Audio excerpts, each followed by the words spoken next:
Hello, everyone. Hey, what's up? Well, Today we're joined by fellow traveler and Ubersoy to debate the question of whether socialism has been proven to fail. Quick word about format and rules before we begin. Both participants will begin with a roughly 5-minute opening statement. I will warn you when you hit 5 minutes so you can wrap up. If you hit 8 minutes, I cut you dead. This will be followed by 2 sets of alternating 5-minute responses, followed by 20 minutes of open discussion, and concluding with 20 minutes for audience questions. If you in the audience have questions, super chats will be prioritized in the order in which they appear. I request that you mark non-super chat questions with an asterisk so that I can more easily find them in the chat. Rules of conduct are strict. Speaking out of turn will result in 30 more seconds of speaking time to the other party, so save it for your response period or for the open discussion segment. The use of slurs or personal abuse will be met with an immediate ban, and this applies both to the audience and to our debaters. All right, with that out of the way, unless you guys have a preference for who goes first, I was going to say let's flip a coin. Ubersoy, you're going to be heads. Fellow traveler, you're going to be tails. Sound good? Yep.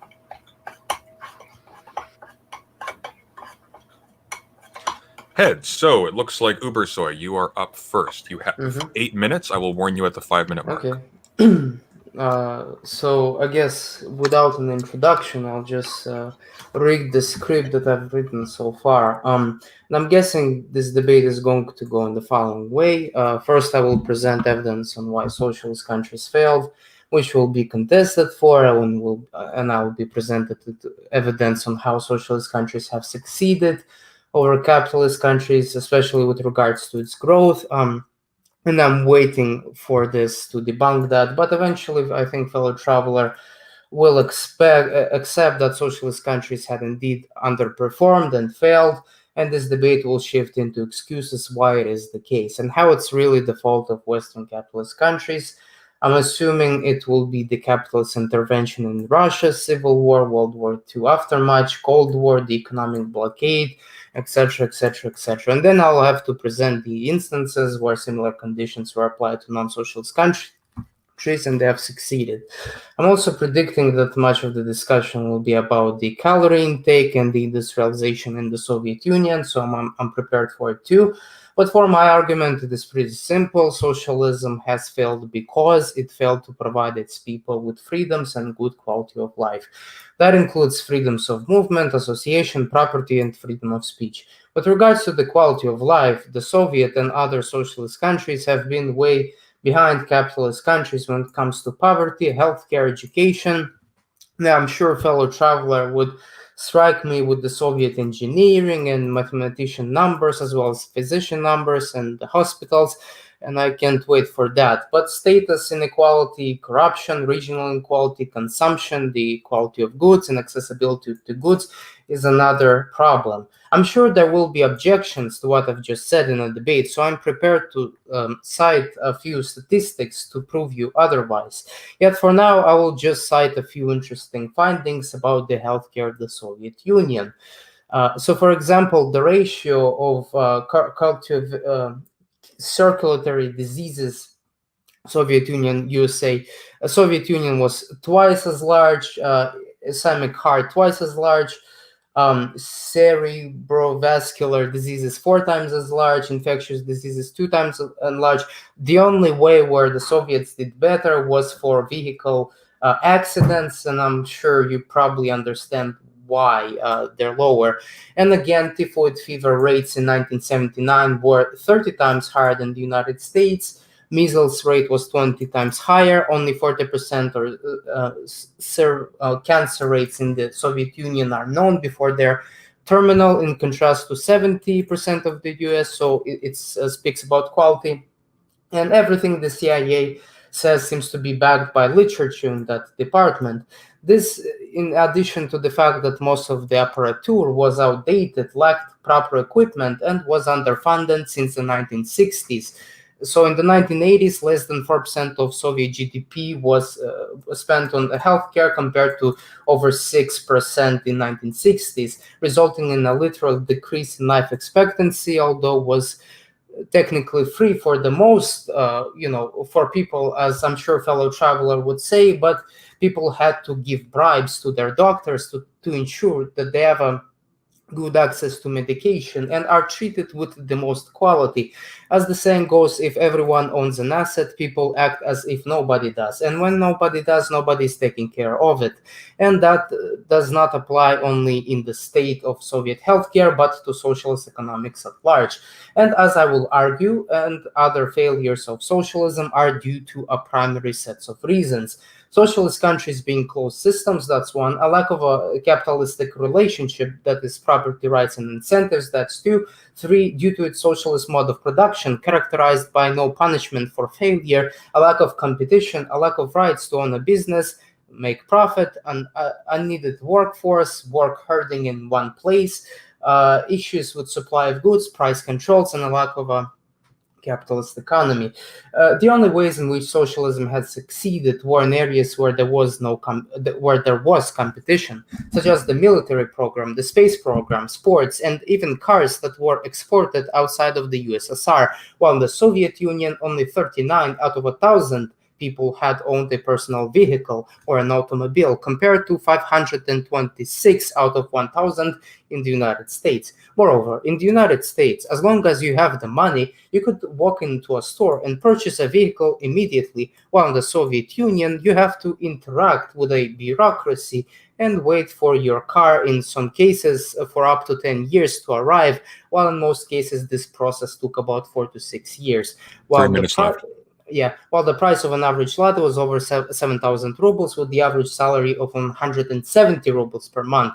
Now, outside of a few more statistics with regards to consumption indexes in the Soviet Union. 1966, two-thirds of families had a refrigerator that you have to wait on average a year to arrive. There were problems with supply. In the United States, 99% of the families had a refrigerator in that same year. In addition to that, 200 out of 1,000 Soviet families had a television in the same year, with 1/10 of them being colored and 1/3 of them being only one channel. In the United States, with regards to the total amount of television in the same year, it was more than 2.5 times more, not speaking of its quality. Moreover, much of the Soviet consumption technology and the technology of socialist countries is 10 years behind Western counterparts. With regards to sewing machines, it's 60 years behind. With regards to vacuum cleaners, it's 20 years behind. But you might say, well, it's quantity over quality. As long as they were accessible and abundant to them, that's fine.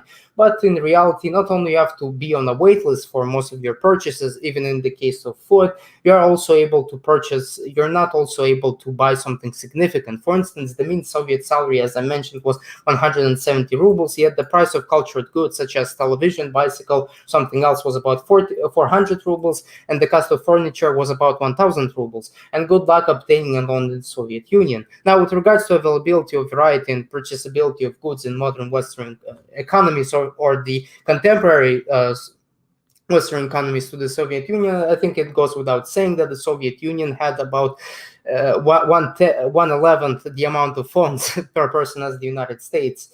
So it's not an exaggeration. I'm almost done. Do you have at least 1 minute? Yeah? You have exactly 1 minute. Okay, good. Finally, to put into the perspective, the total durable consumption index of the Soviet Union was 1/8 or 1/9 of the United States if we exclude the illegal secondary economy, which basically is an underground capitalistic economy that had functioned in most socialist countries. Now, I'm sure I'm going to be hit with potato production, steel, metallurgy, yet those are not really that much important to an average citizen of any given country. What matters is freedom and quality of life. I could spend a lot of time attacking the growth rates of the socialist economies, yet I'm sure my opponent will bring some of the higher growth rates of the socialist economies myth right now, and I'll be happy to debunk it. So that was my opening statement. Impeccable timing. You're just out. Thank you very much. All right, Trev, I'm going to reset the timer. You have 8 minutes. Second.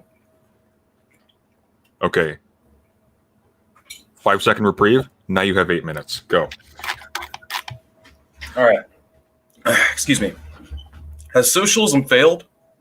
There's a lot of things wrong with this inquiry, since the people who typically ask it are usually engaging in the question-begging fallacy, wherein the premise of an argument assumes the conclusion to be true. It's another thoughtless phrase along the lines of communism needs no food, or It's against human nature, or Stalin and Mao killed 500 million people, repeated ad nauseum by the culture, the mainstream media, and the powers that be in an effort to terminate critical thought and silence the debate before it has even begun. For decades, since the liquidation of the USSR and the Warsaw Pact and the rise of neoliberalism, the phrase socialism doesn't work has become assumed common sense as much as the phrase from the dystopic future of idiocracy, quote, it's Brondo, it's got electrolytes, it's good for you. Well, today, I'm here to challenge the narrative. I'm here to showcase to the audience that socialism did not fail on its own merits, as though there is something inherently wrong with a planned economy, but rather it was forced to fail by the unrelenting efforts of the Western imperialist powers, which have been working around the clock to actively sabotage any and all alternative projects to capitalism since the dawn of the 20th century. I'm also here to demonstrate that the socialist countries, even by my opponent's metric of success, that is, wealth creation, general quality of life offered to its citizens, were indeed a success, and on average offered better living standards when compared to capitalist countries of similar economic parity. There are two commonly cited reasons as to why socialism doesn't work. The first is because the Soviets and Warsaw are gone, and the second is because living standards in the socialist countries are substandard relative to the first world. If your metric of success is whether or not a country is still standing, then hypothetically, what if the USSR and Warsaw Pact were still around? Would you be a socialist then? If not, what would the standard of evidence needed be in order to prove otherwise? If duration of a government's existence is your standard of success, then why do you not laud and praise the ancient Romans or the Egyptian dynasties of old as pinnacles of civilization? We've had slave systems, temple systems, and feudal systems that have endured for upwards of a millennia, and despite this, I doubt anyone in the audience would honestly find life under such conditions favorable. This brings us to the actually existing socialism and the second metric of success, the quality of life. I shall now cite the PubMed article titled Economic Development, Political Economic System, and the Physical Quality of Life. In the study, Ceresito and Weitzkin both took World Bank data comprising 97% of the population and compared 30 capitalist countries with 30 socialist countries with respect to indicators of health, health services, nutrition, years in school, infant mortality, calorie consumption per capita, doctor-to-patient ratio, literacy rates, life expectancy, etc. And they found that in 28 out of 30 comparisons that the socialist countries blew out their capitalist counterparts by virtually every metric across the board. I repeat, in 28 out of 30 comparisons, the socialist countries showed more favorable PQL outcomes. My opponent is familiar with this study. In his original response to Hakim, he accused the study of having a bias in the form of cherry-picked data, in that they compared the best socialist countries to below-average capitalist countries. However, when you actually read the study, they explicitly state at the onset that they do not do that, and the levels of wealth and economic development, as well as energy consumption, percent population in cities, and percent population in countryside, were all treated as independent variables. Developing socialist countries were compared to developing capitalist countries, fair and square. In fact, if you were to look at the last two socialist countries left, the DPRK and less arguably so Cuba, both countries, which mind you are some of the most heavily sanctioned countries in history, you compare them to their capitalist neighbors of similar economic development, that is Cuba's next door neighbor of Haiti or the DPRK's next door neighbor of Nepal, you will once again find that both countries have superior human development indexes to their capitalist counterparts. If you took Cuba by itself, you will find that out of all of Latin America, they have among the highest human development indexes across the continent. If socialism is such a failure, why is it that in spite of the fact that these countries endure some of the harshest sanctions in history, they still manage to provide better living standards than their unsanctioned neighbors of similar economic parity? Surely, if socialism is such a failure, it wouldn't require the United States constantly trying to sabotage it for decades in order for it to fail, right? Should it not just fail on its own merits? It shouldn't require coups, assassinations, embargoes, sabotage, terrorism, death squads, espionage, and sometimes outright military intervention on part of NATO and the US to keep it from succeeding, right? 3 minutes left. In conclusion, socialism has worked. It has worked then and it works now. There hasn't been one country, with the exception of Cambodia, that has gone socialist that hasn't also seen an immediate boost in economic growth, living standards, and the general wealth for its people. Russia and Eastern Europe were nothing before communism. They were largely backward, agrarian, third world regions. And the communists, working against impossible odds, were able to transform these nations into societies capable of providing respectable standard of living for their people.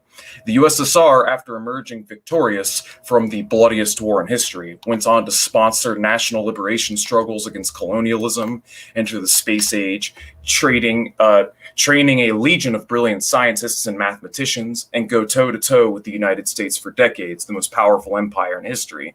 And it was only after the forced dissolution of socialism against the democratic will of the people that we saw a drop in living standards, a shortening of life expectancy, and economic recession.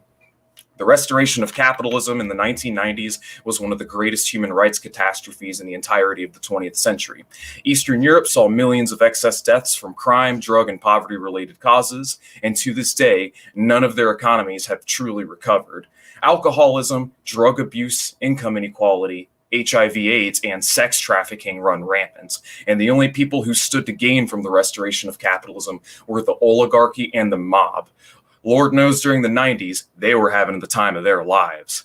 So as you can see, socialism did not fail. It was forced to fail. Virtually everywhere it has been implemented, it has been an overall improvement in the material conditions of its people. And many of the economic issues that they faced were a byproduct of a system or a country that had to prioritize heavy industry in order to keep up with NATO and the US in the Cold War. I'm sure that I've yet to see evidence that you couldn't implement a more consumerist-friendly economy inside such a socialist system. The main place where I agree with my opponents that contemporary socialist projects have failed or have been lackluster has been in light industry and the consumer economy. However, when it comes to providing people with basic material necessities that here in America I have no legal guaranteed access to, the Soviets took care of their people. And we can get into many of the arguments that he brought up in his opening statements in the rebuttals. Thank you very much. You had 15 seconds left. Well timed. All right, so Ubersoy, I'm going to turn it over to you. You are going to have 5 minutes. Give me 5 seconds to reset the timer. Yeah, so Go. I guess for the most part, I'll address some of the assertions that he has made. I don't think I'll be making an argument. Maybe he'll make an argument in his response. So that, I don't know, this 500 million Stalin and Mao, I think that's an exaggeration. Most current estimates say that in the Soviet Union, less than 20 million were perished. So, I don't know if he thinks people believe in that high number. But anyways, that's just a minor thing. As I've predicted, apparently socialism failed because of some sort of a Western conspiracy. Yet at the same time, you see countries that were sanctioned by socialist countries that were, countries like, for example, Israel, or countries like, what is it? Hungary, that were sanctioned or disturbed by other countries, and they yet still succeeded. With regards to the Putnam article that I'm familiar with, the countries that they've picked, they have a very strange, they would pick Algeria and they would compare it with Hungary. They would pick Turkey, they would compare it with other socialist country.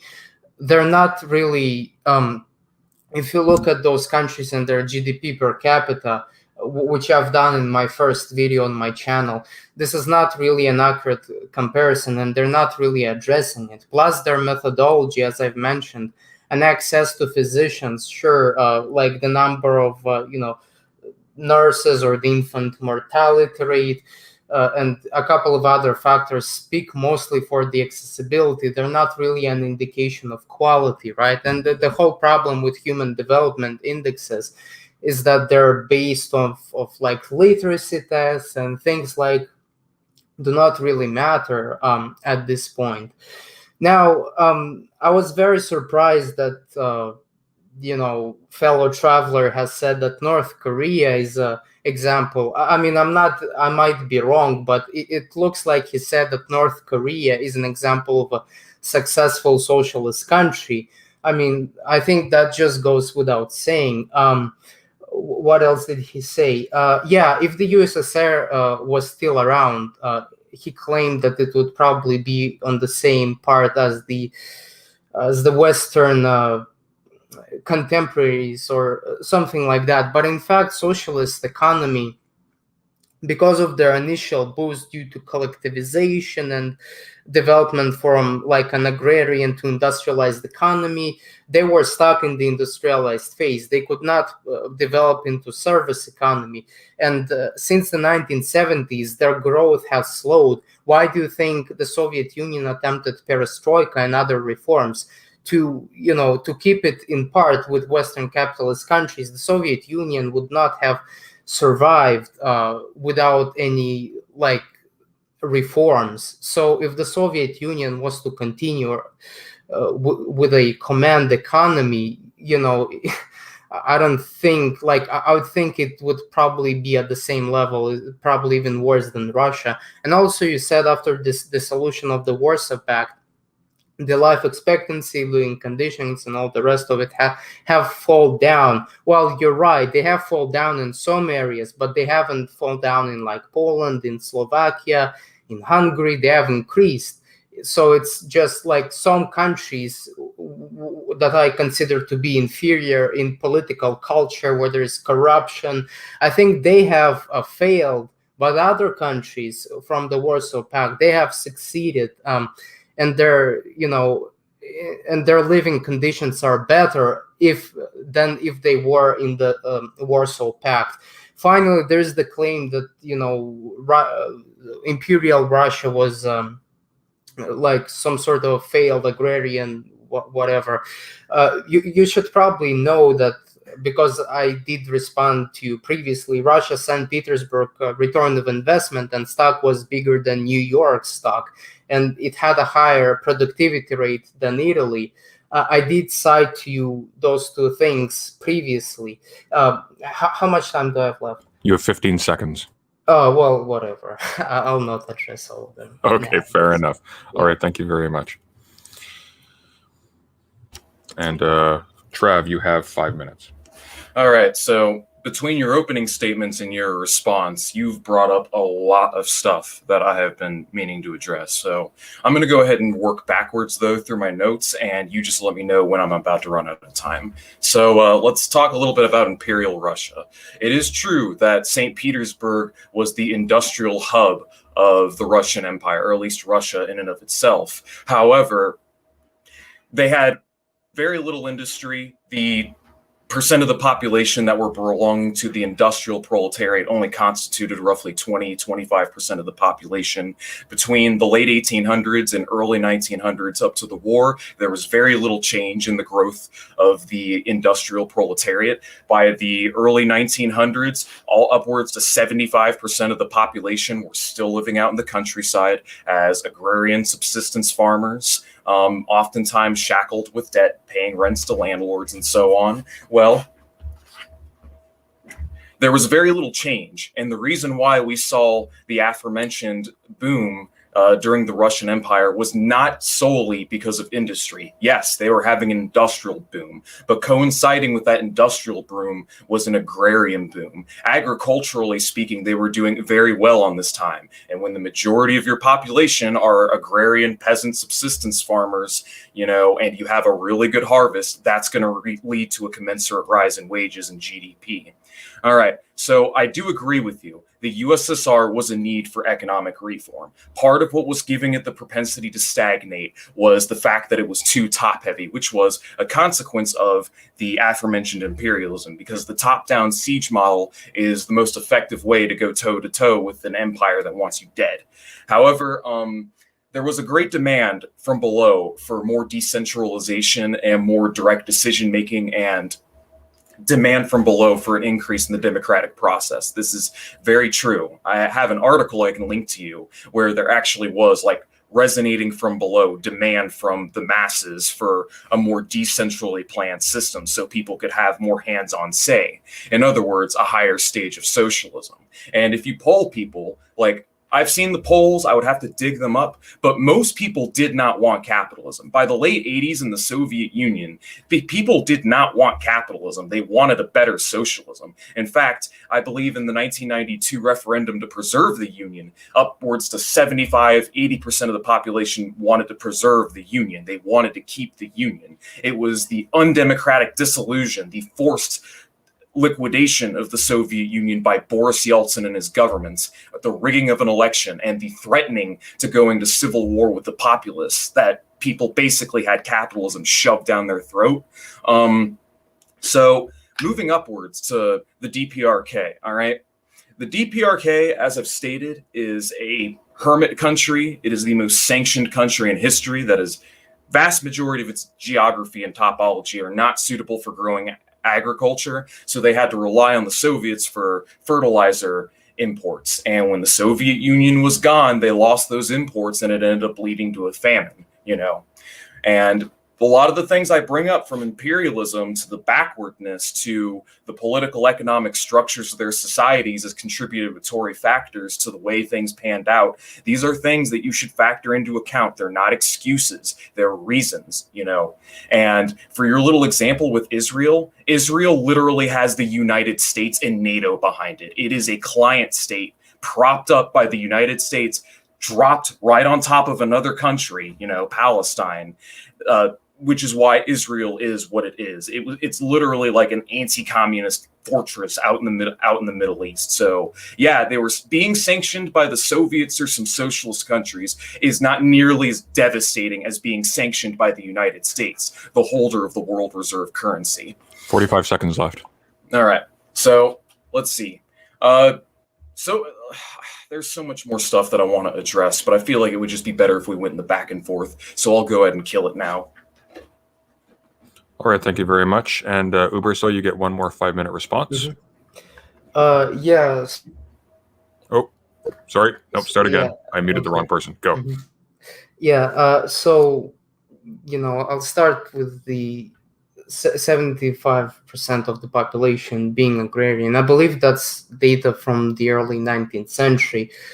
Throughout the, like, near the 1970s, things had started changing, but I'm not sure. If you want, you could link me the source and I'll look at it, because there was a agrarian reform by Stolypin, and even those agrarians who, you know, farmers, you know, that were there, they started to grow way richer, and what they transformed to what's known as the, let's say, the kulaks. So even if a lot of Russia's population was agrarian, they still lived pretty well. Not speaking of the Russia's education system, which at that time was one of the best, and Russian specialists, they were exported throughout the country. And it's very unfortunate that after the Soviets came to power in 1921, the Russian intelligentsia was expelled from the Soviet Union. There are actual letters from Lenin to Dzerzhinsky about how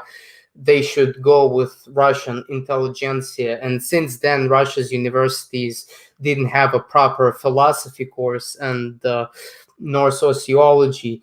So you mentioned Israel. I actually do agree with you, but I agree with you since the 1970s. I'm talking about early Israel Zionism, which was like Israel was sanctioned by literally everyone. And even though early on the Soviet Union supported Israel in the region at that time, I think that Soviet Union and the whole Arab League was a more major player than the whole Western world combined until like 1960s. But when it comes to present time, I think your point stands. So also you said, mentioned North Korea. It's a not known fact. I think you know that, but in the until 1970s, North Korea, although, by the way, it started better than South Korea, it had more industrial bases, it was on the same level in terms of GDP per capita as South Korea. At the time, South Korea, they were led by some sort of a fascist military dictatorship. And they were also financed by the United States, while North Korea was financed by the Soviet Union and China. But then in the late 1970s, South Korea began embracing like more capitalistic institutions, and eventually, I think in 10 or 15 years, it became a democracy, and now it's one of the most advanced countries in the world. How much time do I have left? Hello? Sorry, you have 1 minute and 45 seconds. Okay, I'll just mention the, he hasn't brought it up, but often people are talking about income inequality in the Soviet Union and socialist countries. And it is true that the Soviet Union has a better or lower GNI index than even Western Scandinavian countries, though not to a larger degree.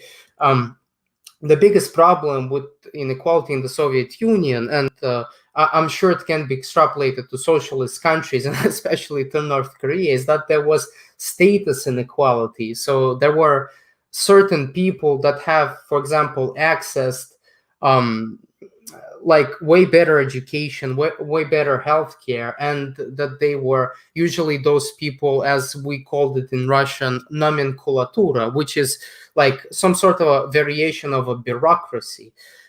So there was a huge inequality when it comes to status. But here in capitalist countries, the inequality is mostly material for the most part. And I just want to add that there was also regional inequality in the Soviet Union. So, for example, in Estonia, over 33% of the people have received more than 200 rubles, while in Tajikistan, almost 2% of the people have received more than 200 rubles. So that's that. But I mean, I'm waiting for a reply. I guess this is the last conversation before. The last 5 seconds, yeah. We'll be going into open discussion right Mhm. after this next 5-minute block by fellow traveler. Thank you very much. All right. Fellow traveler, you have 5 minutes. Okay, cool. So I think we're finally starting to narrow things down a bit. There are really 2 points that I kind of wanted to single out, and I'll go ahead and bring up some stuff following my tangent. But on the South Korea-North Korea divide, again, I do want to just emphasize, like, every city above the 38th parallel was reduced to rubble, and they lost a great deal of their workforce. And yeah, the war came, the Chinese basically helped win the war for the Koreans, and then the line in the sand was drawn, and then North and South Korea were a thing. But Kim Il-sung and the North Korean government are like the last remnants of the legitimate sovereign of the legitimate sovereign of Korea, because it was a colony to the French or the Japanese, I believe, prior and during World War II. But anyways, being super sanctioned and isolated along with the geography. But yeah, the South is doing very well for itself along with the Asian tigers, because when you have all that investment makes a huge difference. When you have billions of dollars of investment being dumped into your country, then you're going to be able to grow your economy significantly faster. You're going to be able to get returns on investment. You're going to be able to modernize way substantially quicker and better than if you don't have that sort of investment. So my point, and this is the main point I try to bring up when I talk about socialism and the quality of life, is that when you compare countries of similar levels of wealth that are on similar footing economically, you'll find the socialist countries provide better living standards. And the reason for this is because there's a lot of waste. I think you vastly underestimate the waste and inefficiency of a market economy and of a capitalist economy. I'm not saying capitalist countries don't improve living standards and that they don't create wealth. They do create wealth. My point is that when you're not spending a third of your resources on advertising, rents, dividends, subsidizing a ruling class, not to mention the wasted labor from boom bust cycles, then it frees up a lot of resources for reinvestment. But on the point of the nomenclature of the bureaucracy and inequality within the USSR, I don't deny it. I don't deny that there was inequality in the Soviet Union. You had a bureaucracy because whenever you have a planned economy, to some extent, it is going to necessitate a bureaucracy of some kind. And I have theories and ideas as to how you're going to circumvent a problem like this in the future. But the point still stands that, like, even with the bureaucracy and their higher purchasing power and their access to, like, Western consumer goods, I know Brezhnev liked to collect old cars, for example. Brezhnev liked his cars. Stalin had a personal library, but my point is that the inequality, even with factoring in the corruption, which, I mean, I don't know how you measure that. It's kind of an immeasurable thing, but even with that factored into account, you still have an income disparity that's nothing like it is in the United States, nothing like it is in the capitalist countries. The estimated share of the wealth by the top, like, 1% of the population exponentially spiked only after the dissolution of the USSR. Like, the top 10% of earners went from possessing 20% to 45%. And if you'd like a statistic on that, I can give you that as well. By the way, you're asking for where I got my statistics on the peasantry. I got them from the book titled From Farm to Factory, a reinterpretation of Soviet Industrial Revolution. I have cited the work cited in the private chat, and I can send you a copy of the PDF for your leisure if you'd like to review it. That's all I have to say for now. All right, thank you very much. So you had a minute to spare. So I'll just quickly, before we go into open discussion, so people in the audience who want to ask questions, either super chat them, of course, then we'll prioritize them, or put an asterisk on the inside and the outside so that I can find it quickly in the chat. You do not have to pay money cents to ask questions here. So we're going to go into 20 minutes for open discussion, and that will be followed by 20 minutes of audience questions. So try not to talk over each other. I will intervene if I see that happening. And I'm going to set the timer. And gentlemen, the floor is yours. All right. There is one other thing that I'd like to say with respect to all these points. There's plenty of valid criticism that you can make of prior socialist projects. That's not what I'm saying. I'm not saying that they were perfect, but my point is that they were better off than if they were to have been capitalist projects instead. And I feel like a plurality of the evidence suggests that is all.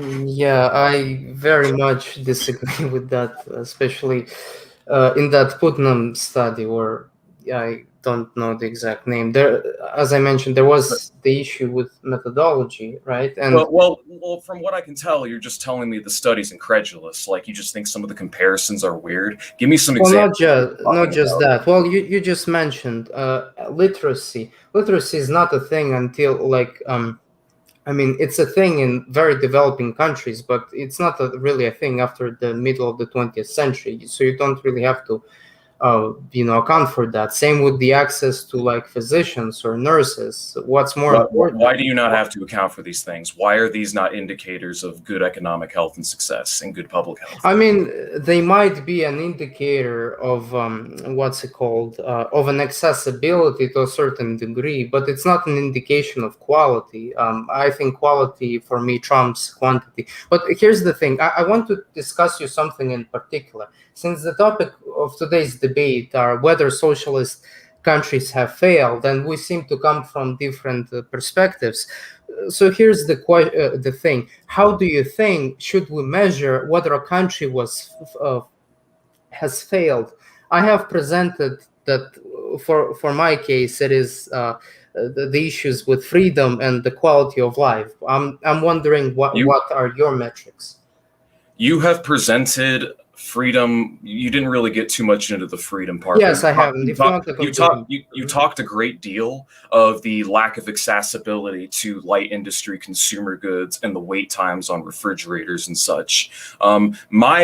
my basis of indicators of success are access to the bare necessities, like if people have material economic security. And these are things that I've noticed a lot of people tend to take for granted. But, take United States, for example. We have lots of access to consumer goods, and yet we have 40,000 people kicking the bucket every year due to lack of access to healthcare because it's in the private sector and it is so damn expensive that nobody can afford it. I would rather have a system that provides everyone healthcare. Even if that healthcare might be substandard, it's better than no healthcare. So I agree with you. Yeah, and not only that, now that Russia has a private healthcare system, now that they have I know that you guys have Russia has like a national healthcare plan. Well, it's a public option, right? Yeah. Mm-hmm. Yeah, but all the problems that they endured under socialism are now worse under the capitalist model. You do realize they have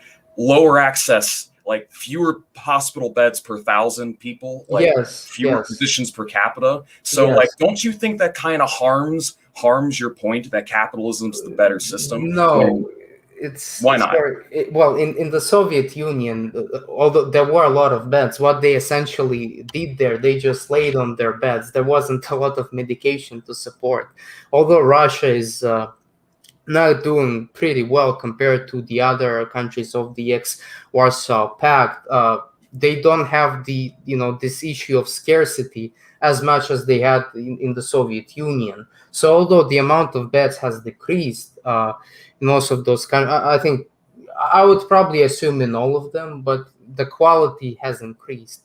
Even the state-run hospitals, I think it has increased, but I'm just assuming at this point. I'm not sure. I mean, even if we grant that is true, that quality has gotten better, bear in mind that there was a solid trough and dive. They lost roughly a third of their economy. So do you acknowledge that for a period of time it was much worse, right?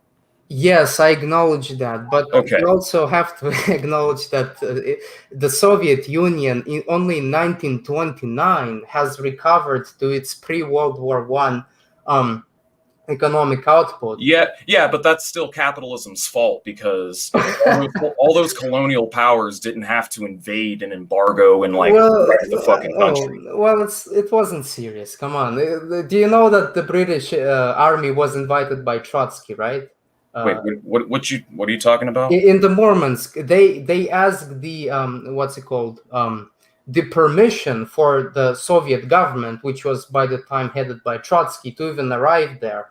The Americans in the Far East, they didn't really do anything, and the only significant people were the Czech Legion, who stole a lot of Russia's money and got away with it, right? Bro, you are going on a subject that I am not quite familiar with. Okay, that's fine. But the most amount of devastation was not the intervention. What was the civil war? A few million people died in 1921 famine. So that's another 4 million. Yeah. There was the Volga famine, which was exasperated by a number of things. But I'm telling you that the embargo on Russia didn't help either. That's those capitalist colonial countries. My point is that these countries did not have to back the whites. They didn't have to invade. They didn't have to. They only did it because they had financial assets and instruments that were on the line. Private investments, and so that's as far as I know, the whites were part of the Entente military alliance, and the Bolsheviks, they were kind of their own way. So I think that was their duty to save Russia. The whites were a combination of monarchists as well as, I believe, Republicans and even socialists. Like the Mensheviks sided with the whites in the Civil War. So it was a bunch of factions. I know. But reining things in a bit, needless to say, I would like to, because I'm going to reference Farm to Factory again, because I know you know how much I love that book. But hold on, where is it? So there's a statistic that I showcased in my response video to you, where the guy who wrote the book calculated the averages, the aggregate averages, of billions of dollars worth of rubles that were invested into the country. I believe it's on page 161. But he showcases like what the long-term outcomes would have been from like 28 to 40 of various economic models. And the chart that I showcase shows that I believe by 1940, some 230 billion were added under the calculated and actual estimations of, here it is, it's page 161. So is it the one with like where they test NAP, they test the Russian yeah, Empire? Okay, yeah. It's the one where they test I'm familiar. collectivized and capitalist. Yeah. So here's another measure or another indicator that, you've got a country that became an industrial superpower. And then this is showcasing that they wouldn't have been an industrial superpower had they maintained the capitalist road. Well, how do you reconcile that? Well, I reconcile with it pretty easily. This is simply an average taken from like a certain period of years and just applied into an equation. The reality of the matter is that, for example, in the before the Bolshevik Revolution, about 90% of Russia's young, so that's like 15 years old, 16 years old, they were already literate. And there was a significant economic and agricultural transformation undertaken. Could you send me a statistic on that? Because I've seen 1 second. I've seen a lot of figures. Well, two things. One, I think it's interesting that now you're pointing to literacy after you said earlier that you don't really think it's a relevant indicator. It's the beginning of the 20th century. It was important in the transformation to industrialization. So it mattered then, but it didn't matter later. Well, yeah, when like 99% of people have literacy, yeah, I don't think it matters. Well, look, I'll look it up.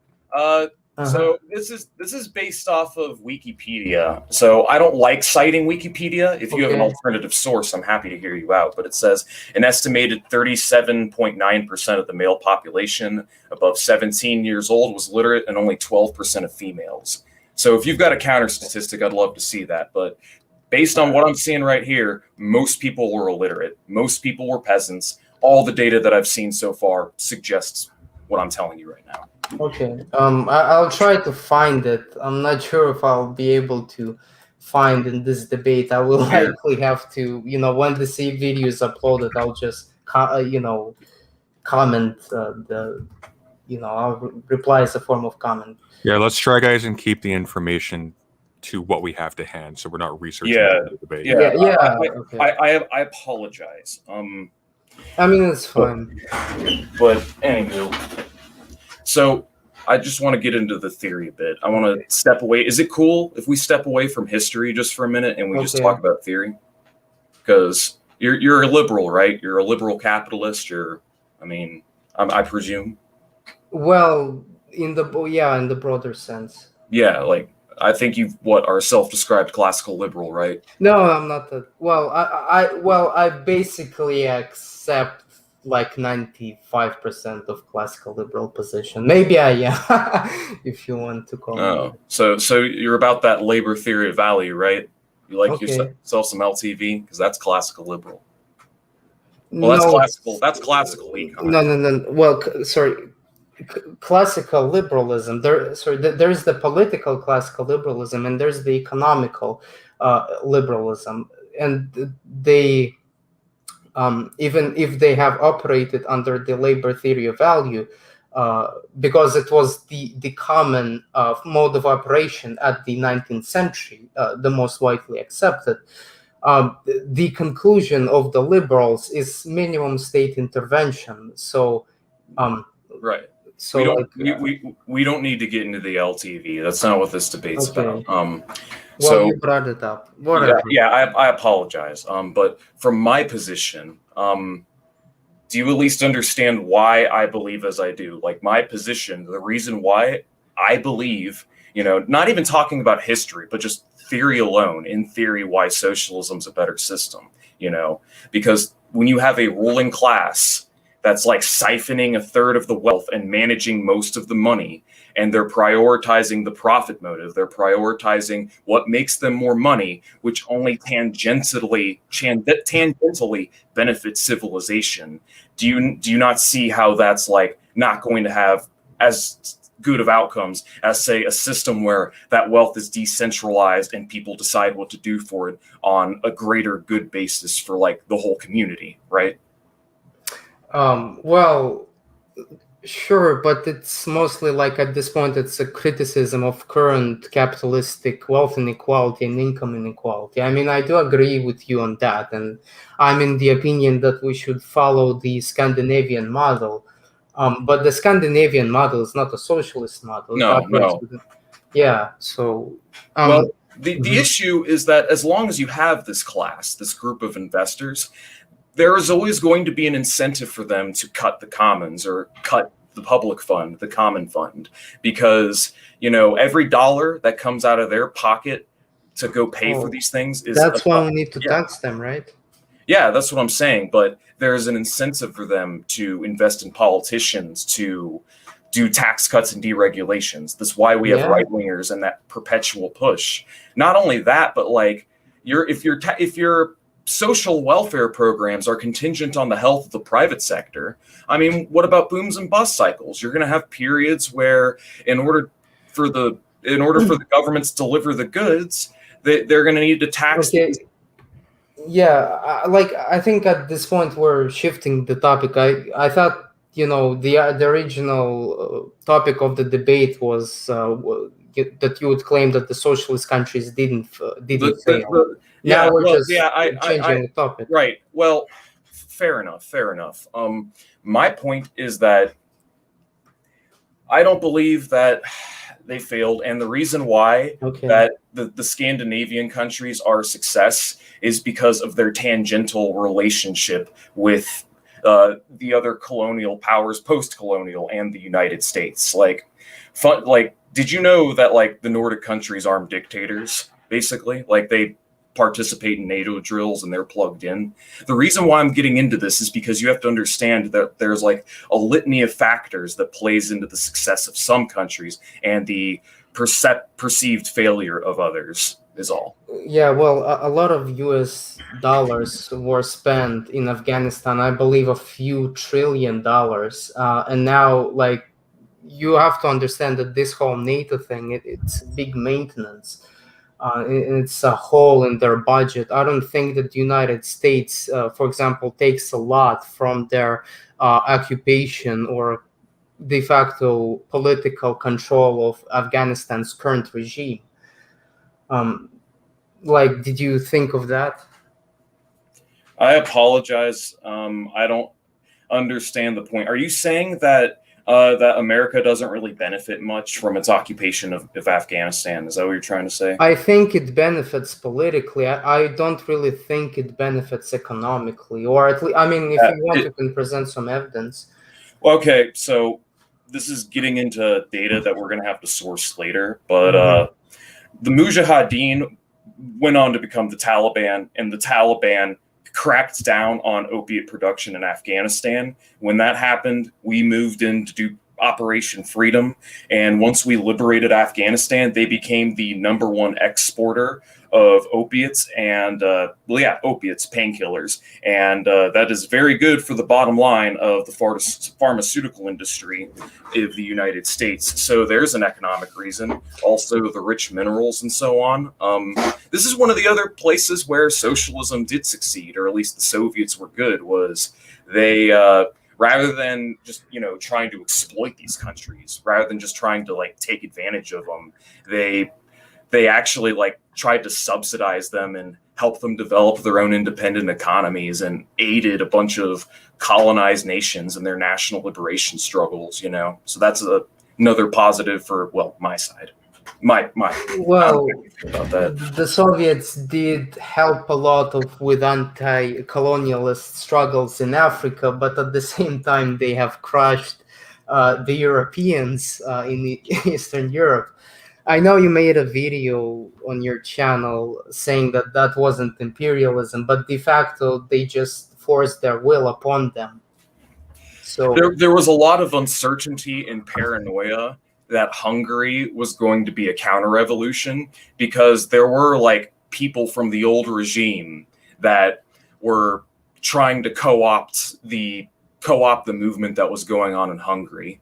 And it's they are Well, there. They yeah, were, but that's just excuses. Like you can justify the same thing for American imperialism as well, right? well, I don't think we have the same definition of imperialism. Yes, you go with Lenin's definition of imperialism. I just go with the commonly accepted one. Yeah, and forgive me if this sounds arrogant, but I do not Okay. believe that is the correct definition. Yes, I know, but It's okay. That's not what this debate's about. We don't Okay. have to get into Yeah. it. Well, let's just rein things in. I'm going to get back to my original point Okay. and reaffirm what I said originally, that the socialist countries, despite their flaws and shortcomings, a lot of the issues that they had to deal with, the burden of proof is on you to demonstrate that that's something inherent Well, I to just did planned economy. Okay, hang on. Let Ubersoy. Okay, I'm sorry. Oh wait, let me respond. I thought I was cutting him off. No, yeah. Like when you talk about the shortages of like various consumer goods, I mean, the Soviets prioritized, one of the reasons why they prioritized the hell out of heavy industry, and that's what you were talking about. Like when you say you don't think, potato or iron production are good indicators, you're more referring to like light industry goods. For common man. Yeah, they're like good average, indicators for a country, I guess. Yeah, I'm more than willing to be conciliatory on that point, that this is a place where the Soviets did not do particularly well. They did a very good job at meeting people's needs, but once your needs are met, because people tend to take government and human services for granted, once your needs are met, your wants tend to be left lingering.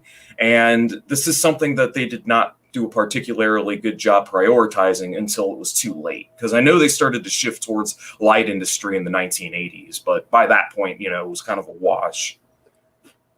Yeah, it was. Well, I mean, regarding meeting everyone's needs, about like 30% of Soviet people, especially in the Asian parts of the Soviet Union, like Middle Asian, or I think that's the. Are we talking about like Kazakhstan, Uzbekistan, these places, not Azerbaijan. I think that in Azerbaijan it's better. They have oil, at least.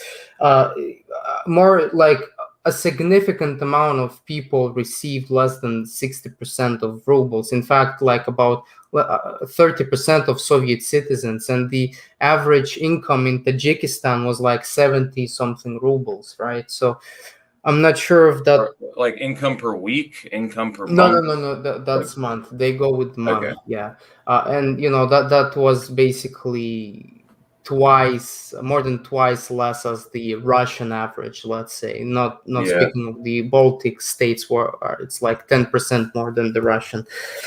So, and like I haven't even started the accessibility of water. I don't think I forgot the statistics, but it's something like 70% of Soviet citizens had an access to hot water or less in its.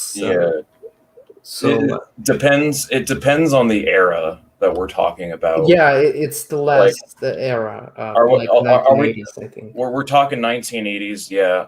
Hold on. So yeah, that's something you would have to send me, and we'd have to review that, because honestly, I have a hard time. I have a hard time buying that. There is a good blog post. I mean, I could send you right now. Oh, a series of. No. It's not a specific. It's he references studies, like actual studies in it, and like on every blog post there are at least 5 studies, I think. Very well, this is I'll send it here. You guys can exchange this in private chat if you like. Or after the chat. We're about at the 20-minute mark, so okay. I think at this point we'll move into questions if we're all okay with that. And we're going to go for, depending on how tired you guys are, we can go for 15 minutes or 20 minutes for audience questions. But I'm going to set a hard cap at 20, so you guys can escape. All right, so first question. This is by SP0. I hope I got your name right. I apologize if I didn't. Trav, why did you compare the Democratic Republic of North Korea with Nepal and not any other country in Asia, especially South Korea? The reason why I generally don't draw that parallel between North and South Korea is because I generally don't think it's a fair comparison. You guys have to understand that investment is like steroids to a country, and when you dump investment into that country, they are going to grow, and they are going to grow fast. The reason why I compare North Korea to, say, Nepal or like certain parts of India or Bangladesh is because these are countries coming from similar starting points that don't have all this money that's being dumped into it as to fortify it as a fortress or stronghold against communism, because that's the reason why we propped up the South, is as not only as a hard point, but as like a neo-colony. The reason why I draw the parallel is because North Korea is a third world country. Nepal, Bangladesh, and are also like third world countries. And, you know, when I make the comparison or draw the parallel that I do, I try to compare countries based on like their industrial productivity, their economic developments, like how developed a country is, because this is the most important of the independent variables. Because when we look at how a country performs or how well it takes care of its people, you should factor for things like this. And yeah, that's basically the reason why I draw the parallel. But my point is that if you had a first world country as wealthy as, say, France or the United States go socialist, you would very quickly see that country's living standards be a step above the neighboring capitalist counterparts for the aforementioned reasons. Thank you very much. And this I take to be for both of you. This is from Mr. Dark Chocolate. I'll let Ubersoy go first. Thoughts on the economic calculation problem? Not really familiar what that is. I think, wait, are you talking about the like difference in methodologies and the lack of access to reliable data? Is that the question, or I'm getting it wrong? It's not my area either. I'm not really familiar with the term. Like my general loose understanding, if I may attempt to clarify, and Trav, of course, will probably have a much more complete answer to this. But the economic calculation problem effectively refers to the inability of governments to take account of the total number of possible variables such that you can actually effectively plan an economy. Yeah, so the ECP, I mean, there are different versions of it, but the ones I'm familiar with are the more modern, up-to-date ones, are that you have ECP subscribers that do acknowledge that the government can do it. They just don't think it can do it as well or as efficiently as markets. And you're going to have like issues with like shortages or, you know, bad economic calculation is the general idea. What are my thoughts on it? We're living in the age of quantum computing, and not only... even without quantum computers, I mean, they say that you need to do billions of equations, perform billions of equations, you know, through spreadsheets and so on to get accurate economic calculation. And I mean, your average gaming PC can already do that. Your average gaming PC has the computing power to handle that. And I mean, not only that, I mean, without money, you can use labor as like the common dependent variable between like different commodities and so on. So I think in the modern context of the 21st century, it's largely a non-issue. But I mean, go back in time 100 years and it would have had some validity. Yeah, Uber, so if you'd like to comment on that, feel free to. Otherwise, we can move on to the next question. No, well, I mean, there's an interesting case in before the what's the name of the fascist dictator of Pinochet. Before Pinochet, there was like a social what? It's Cybersyn, but go on. Yeah, well, so he proposed some sort of a computational central planning. So I thought that's pretty interesting. It would have been interesting to see how it would have gone. But I'm still very skeptical that it's going to go well. But whatever. All right, thank you. So this next question is for both of you again from Noob Slayer U. From what ethical framework do you draw from to use notions of quote-unquote good, best, or better than to determine what is a quote-unquote successful system and why? Is I'm this going to let is this for me or for? this is for both of you. I'm going to let Yeah. Ubersoy respond first again because Yeah. he didn't really get to last Okay. time. So yeah, please. Yeah, so I mean that's essentially the question that I've asked fellow traveler, and for me, I think well, it's obvious that the quality of life and the extent of freedoms and the quality of life is measured by the the access of goods, the health conditions, the amount of I guess salary, how much you could purchase goods. um there are some other things that just went out of my hand, and when it comes to freedom, he said to me last time that I didn't expand on it well, and that's true. So I'll just, if you excuse me, I'll expand for it for like a minute. What I mean exactly is that there is, like, for example, guaranteed freedom of movement that unfortunately was not present in the socialist countries.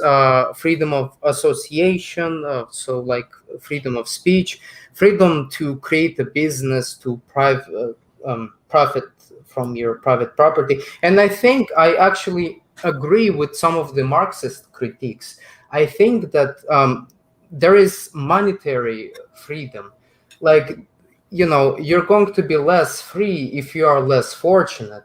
So I think that finances definitely should be more equalized in order to maximize freedom for the most amount of people.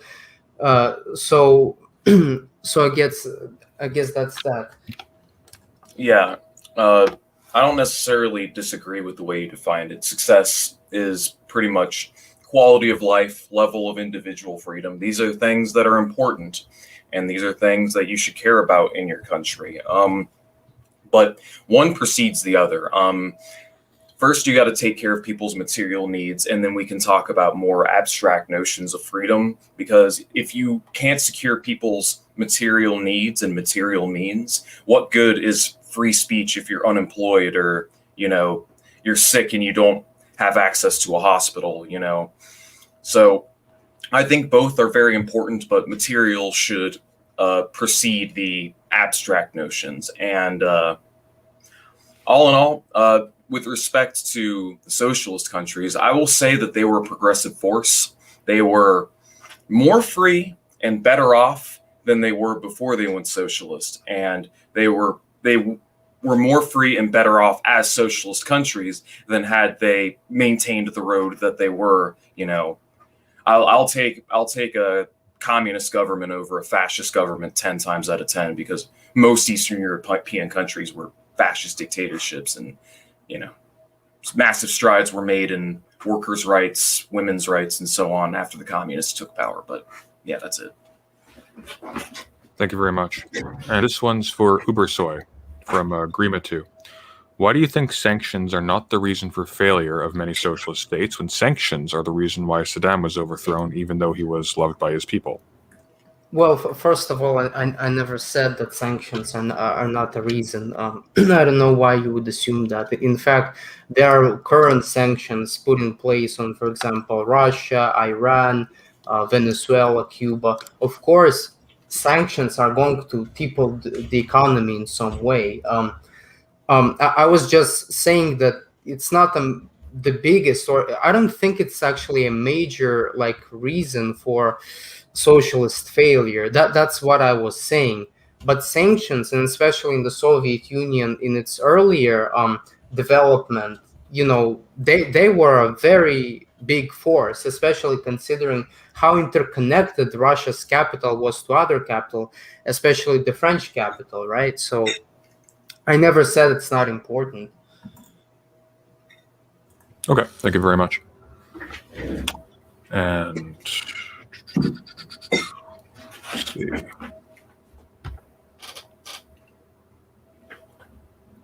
Question for both. Which country was better off, West or East Germany? This is from Peridor the 14th.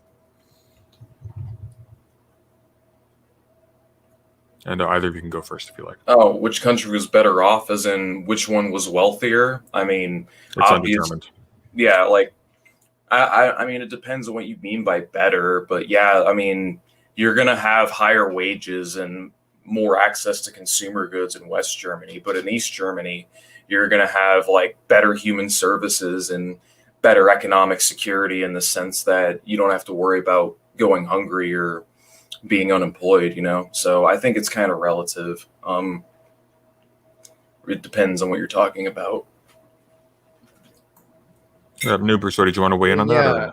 Yeah, I'll respond. Well, of course, I think it's way better in Western Germany, but I also think that what fellow traveler is talking about now, he's talking about an accessibility to services if you don't have money, right? But in East Germany, I think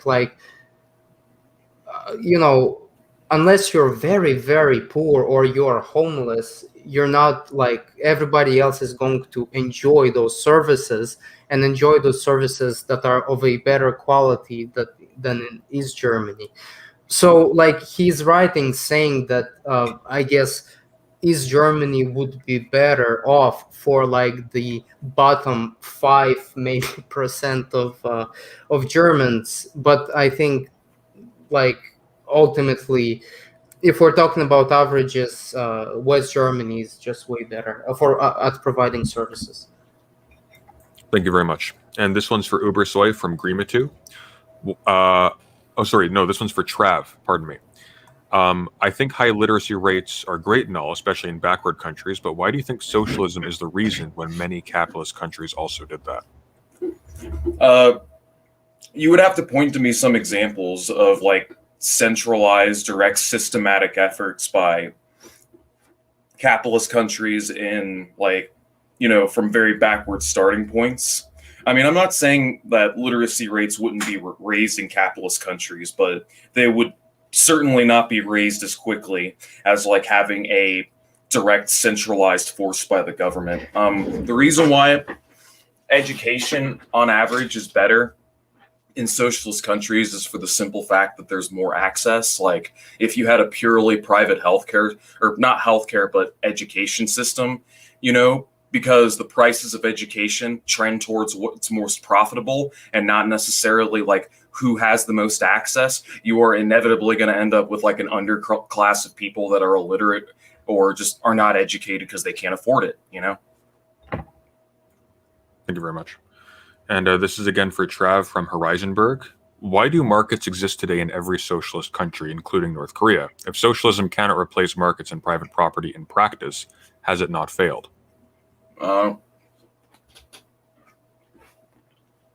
Because the goal of communism is to get rid of money and markets. Under socialism, all existing socialism has had money and markets in some form or another, along with commodity production. But the point is that these countries are not bound by market pressures or monetary pressures and the drive towards producing use value and endless pursuit of exchange value. In a country or a world that's fully socialist, you could hypothetically transition to steady state economies or zero growth or implement systems. But until you can my point is that until you can have global socialism, you can't take it to a higher stage of communism. But my point is that you can still technically have money and markets in socialism. It's just they didn't dictate economic decision making, or they weren't like a primary indicator of what economic decisions were being made, basically. And that is the sense in which they are socialist. And this one's for Ubersoy from Noobslayer U. Do you think that from each according to their ability to each according to their need is a good principle to establish an economic system on? Why or why not? Well, frankly, I'm not sure what it even means at this point. If you could elaborate it like more, I'll try to answer it. Well, I'm sure you know how to elaborate it. Oh, I'm sorry, I spaced out. Did you want something from me? Oh, okay. So I assume. Oh, so you were referring to Trav. All right. Sorry. Just the question, because from my understanding, I know it's like one of the core things in Marxist consumption. I just want to understand if I understand it correctly. So, from my understanding, is that from each according to his ability to each according to his need, basically says that like Give the what strong. you can. Give what you can. Take what you need. Basically. Well, no, Well, I I think. think if I may interject quickly, I think it refers specifically to resources will be allocated according to individual need, and then of course work will correspond to individual Yeah, capacity. Yeah. I am more of a like I have a different approach. So my approach is that uh, people should be rewarded for what they have done, and so like not based on their needs essentially, because someone may have a lot of needs but a very bad productivity. And I think that maybe a fellow traveler would agree with me that much of our pop stars and all this other crap, let's say, they have very big needs, but they don't really do anything in particular that's can be classified as important. Yeah.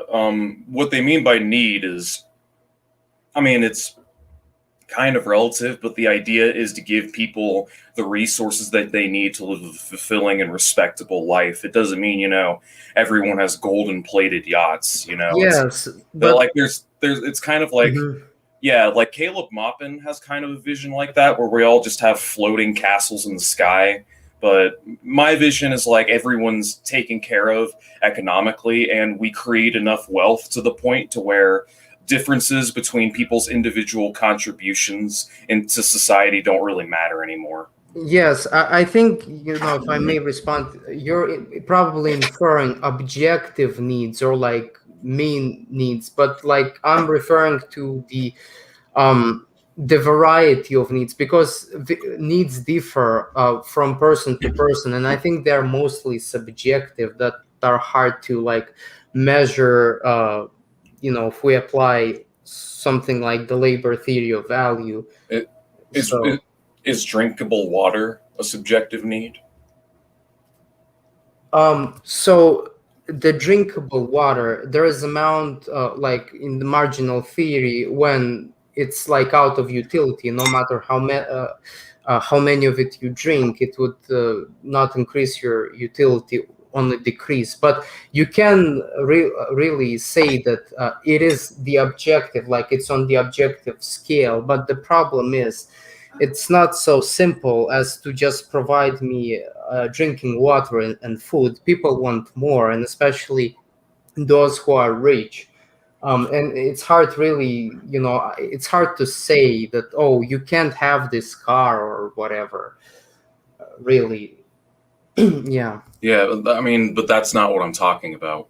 I think that not only people's bare needs should be met, but I think we should go above and beyond that and provide people with an outlet for consumption and material wealth. I just don't think we should have a culture centered around it, because we live on a finite planet of finite resources, and things like automobiles are incredibly wasteful and spacious and inefficient.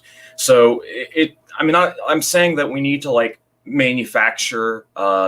We have to be able to meet people's needs without it weighing as heavy of a toll on our environment, basically. Okay. All right. Thank you both. And this is going to be the last question, and this is for both of you. Which system would you rather live under, a fascist system or a liberal system? Travel, you have the first answer there. Probably a liberal system, because if under a fascist system, seeing as that I'm like an open communist preaching my ideas and beliefs on the internet, I would probably get 1984 pretty damn quick, And at least under liberalism, I wouldn't be like an open enemy of the state. I'm going to actually interject there a little bit, and I want to sort of specify the question just out of my own interest. Assuming that wasn't the case and you didn't have something personal to lose, how would you answer that question? I mean, it's kind of tough, because fascist regimes are usually very racist and nationalistic and xenophobic. So, like, maybe I personally don't have something to lose, but there's probably some minorities in my country that do. Thank you very much. And Ubersoy. Yeah, well, the fascist regimes are not just characterized by that; they're also characterized by like where essentially you don't have your own identity, and it's basically you're some sort of in a like a hive mind, like even more than you were in the like any other socialist countries, unless maybe with the exception of North Korea or maybe China. I don't know. So that's also that. Plus, your freedoms, they were also taken away, right? So that's another thing. And economically, at least if we're talking about fascist Italy and Nazi Germany, not other fascist countries, they were there were somewhere between Keynesian and like socialist. I don't know if you will disagree with it. So, but that's just like Yeah. another economical thing. So, obviously, I would prefer to live under a liberal system.